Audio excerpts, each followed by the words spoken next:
Salut à toutes et à tous, aujourd'hui on se retrouve pour l'épisode 3 de ma série Clio 3 RS Allez sur piste.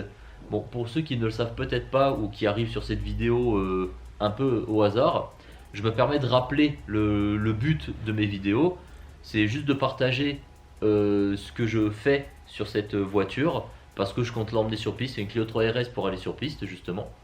Et du coup, je partage sur YouTube dans une petite série que j'ai nommée Clio 3 RS Allez sur piste, qui sera en plusieurs épisodes, mon expérience et mes potentielles mésaventures avec cette voiture justement, parce que le but c'est de sortir moteur et boîte de vitesse de la caisse. Donc je préférais le rappeler pour ceux qui ne le savent peut-être pas ou qui tombent sur cette vidéo là en premier. Voilà. Et donc pour ceux qui ont vu les deux premiers épisodes, vous vous souvenez certainement que on avait débarrassé le compartiment moteur de vraiment pas mal de choses, niveau faisceau, niveau durite, etc. On avait même desserré le collecteur d'échappement. Et donc aujourd'hui, ce qu'on va faire, c'est s'occuper du train avant, les deux côtés si on peut, si on n'est pas trop en galère sur l'un des deux côtés, si c'est pas trop rouillé tout du moins. Donc le but aujourd'hui c'est ça, c'est de sortir les cardans, etc. Et avant ça, on va vidanger les fluides. Donc liquide de refroidissement c'est fait, mais aujourd'hui on va surtout vidanger huile de boîte, huile moteur.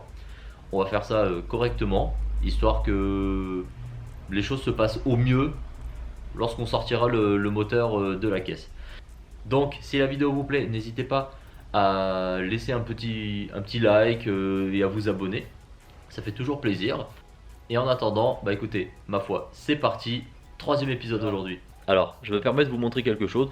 Pour ceux qui avaient vu l'épisode 1, ce bac à vidange avait été totalement rempli de liquide de refroidissement. Et seulement de liquide de refroidissement. Du coup, je l'ai vidé. Il est tout propre et complètement vide. On va pouvoir l'utiliser pour vidanger du coup huile de boîte de vitesse et huile moteur. Donc ma foi, c'est parti. Alors avant de vidanger quoi que ce soit, j'ouvre le bouchon de remplissage d'huile. On va poser ça tranquillement ici et je tire la jauge de remplissage d'huile. Voilà, comme ça on va pouvoir faire une bonne vidange. Hop, bon écoutez, le bouchon de vidange d'huile moteur est juste ici. Donc on va commencer par ça justement. Et du coup, pour vidanger convenablement, il vous faut cet outil. Voilà, c'est un embout carré, il vous faut ça pour vidanger. Et surtout pour desserrer la vis.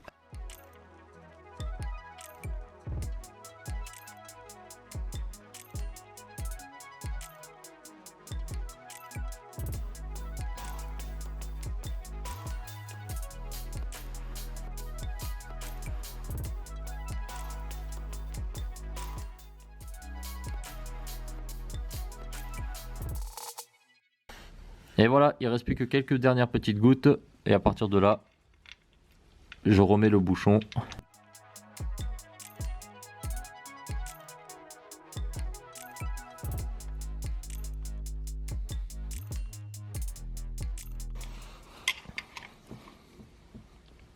Voilà, je resserre un petit peu, juste histoire de dire. Et pour que ça ne fuit pas, on va passer à la boîte de vitesse. Ce bouchon blanc, c'est le bouchon de remplissage, normalement. Et du coup, je vais le desserrer avant d'enlever le bouchon de le bouchon de vidange sous la boîte, parce qu'on ne sait jamais, au cas où je tomberai sur une mauvaise surprise.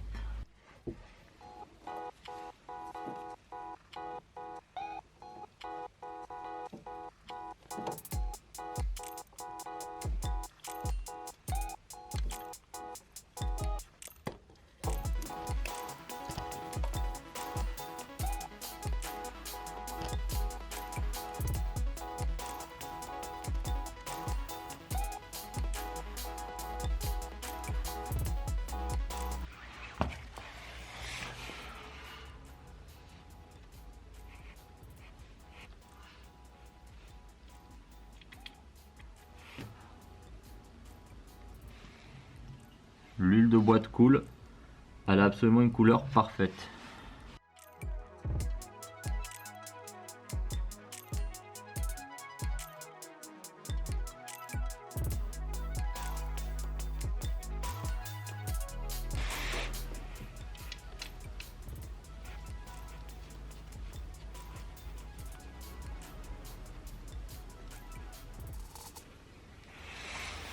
Alors, on va essayer d'y faire un tour. Après avoir vidangé, justement, on va faire un tour de comment est le dessous. Et bah, pour le moment, ce que je peux remarquer, c'est que cette partie-là, quand même, cette partie-là est quand même bien rouillée. Voir si c'est rattrapable, si on peut y faire quelque chose ou pas. Bon, en tout cas, voilà, ça c'est dans cet état-là. Bon, écoutez, on a vidangé l'huile de boîte de vitesse et l'huile moteur. L'huile moteur avait un aspect assez classique d'huile essence, j'entends, huile moteur essence. Elle avait un aspect tout à fait bien, pas une couleur suspecte. Et l'huile de boîte de vitesse était neuve, était vraiment neuve. Elle a coulé limpide, aucune paillette à l'intérieur. Ça, c'est vraiment super, c'est un très bon signe. Donc, bah écoutez, pour moi, on va continuer. On a vidangé les deux boîtes, enfin la boîte et le moteur, ce qui est déjà très bien. Mais là, on va surtout s'acharner sur le train avant. C'est parti. Bon, eh bien, on se retrouve côté conducteur, justement, au niveau de l'amortisseur et du train avant. Donc, bah, ce qu'on va faire, c'est déposer, chercher à déposer le cardan. Et donc, bah, pour ça, on va déposer tout le reste, voir ce qu'on a besoin d'enlever. C'est parti. Alors, je vais y mettre un tournevis justement dans les trous de ventilation du disque. Et bah, pour empêcher une quelconque détérioration de l'étrier de frein, je vais mettre un chiffon, histoire que... Et là, c'est du 32 et on dessert. Ok, c'est desserré.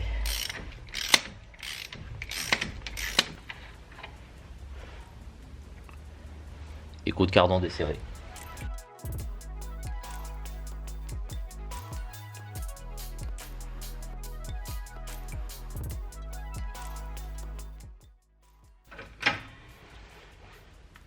Alors, je viens de mettre un cric.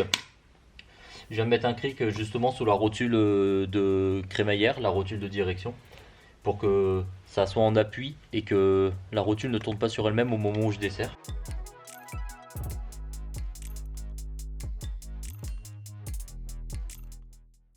Bon voilà, j'ai retiré la vis qui retenait. Et du coup, faut faire très attention au capteur ABS. Ici, il faut pas l'arracher. Du coup, on retire.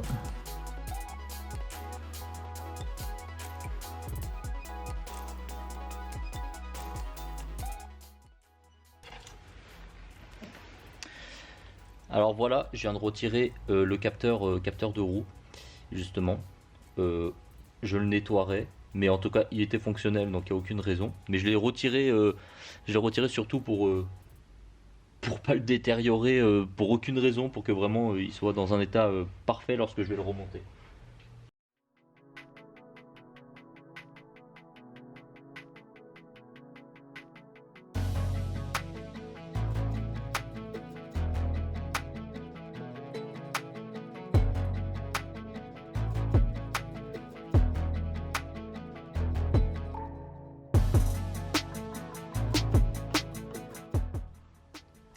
Bon, je me permets de vous montrer pour cet écrou-là. Il... C'est une tête BTR avec une douille de 18. Donc, ce que je fais, je place une clé de 18 et hop, il faut que je trouve une BTR.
Bon, écoutez, le train avant, Il est rouillé de partout, c'est fou. Pour desserrer, pour avoir l'embout qui rentre bien, etc.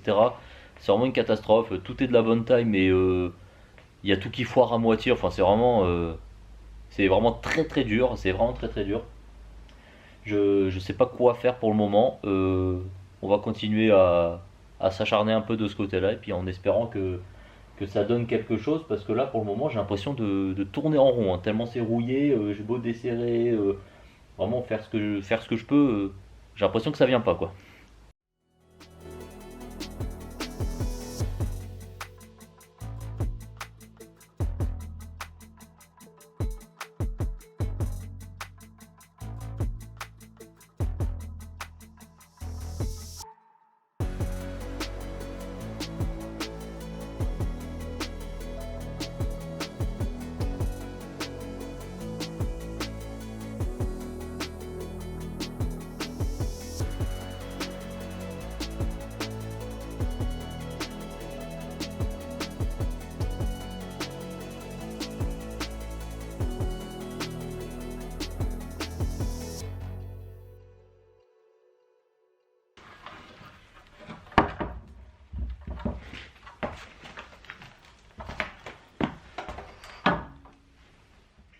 Alors, s'il fallait que je vous montre l'état du coup de la pièce, vous voyez c'est quand même un petit peu rouillé, mais j'ai quand même l'impression que c'est plus visuel.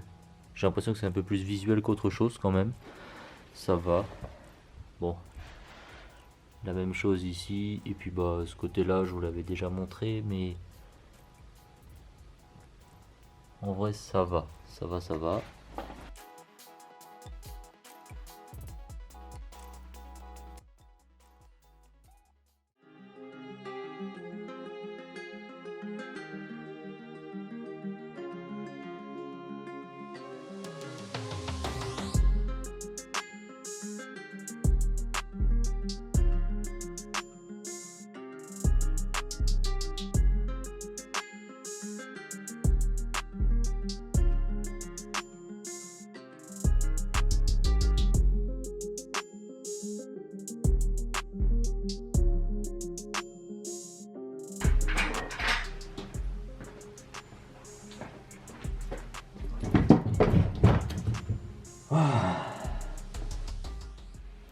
Bon, et bien, c'est vraiment une catastrophe. Le train avant, il est vraiment rouillé un peu partout.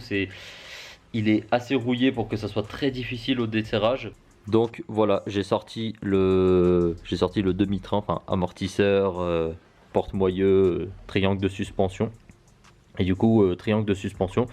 Et du coup, en fait, le problème qui se pose, c'est vraiment de ce côté-là. C'est vraiment cette vis-ci. La tête, c'est assez rouillé pour que je ne puisse pas desserrer ça sans que la tête ici foire. Du coup, bon, je sais pas ce que je vais faire avec ça.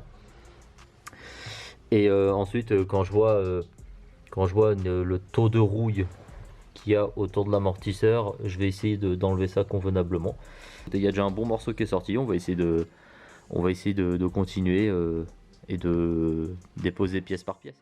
J'ai pu enlever du coup l'amortisseur du porte-moyeu, mais pour le moment je suis bloqué à cause du bras de suspension inférieur, parce que cette tête là est foirée, du coup je n'arrive pas à desserrer ça. Je sais pas comment je vais faire avec cette pièce, mais en tout cas voilà où est-ce qu'on en est. Donc écoutez, je vous remercie d'avoir regardé ce troisième épisode. Il y en aura plusieurs sur le train avant parce que ça prend énormément de temps, parce que c'est très rouillé et on n'a pas envie de tout foirer.